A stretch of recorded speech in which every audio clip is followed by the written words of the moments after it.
છોટાઉદેપુર જિલ્લામાં 7મી મેએ વધુમાં વધુ મતદાન થાય એ માટે તંત્ર તરફથી લોકોને મતદાન કરવા ખાસ અપીલ કરાઈ છે, જેમાં સરકારી કચેરીઓ અને નગરના સરદાર બાગમાં રંગોળી દોરી લોકોને મતદાન કરવા આહવાન કરવામાં આવ્યું છે।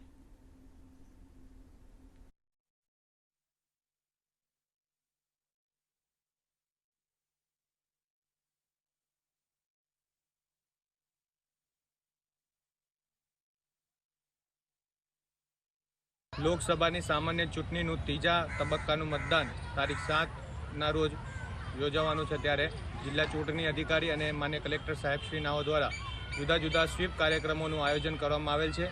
જે કાર્યક્રમ પૈકી આજરોજ રંગોલી કાર્યક્રમનું આયોજન કરવાનું હતું, ત્યારે છોટાઉદેપુર નગરપાલિકા વિસ્તારના મતદાતાઓ તારીખ 7 તારીખના રોજ વધુમાં વધુ મતદાન કરે તેવો અમારો જિલ્લા ચૂંટણી અધિકારી તરફથી અને નગરપાલિકા તરફથી પ્રયત્ન કરવામાં આવેલ છે।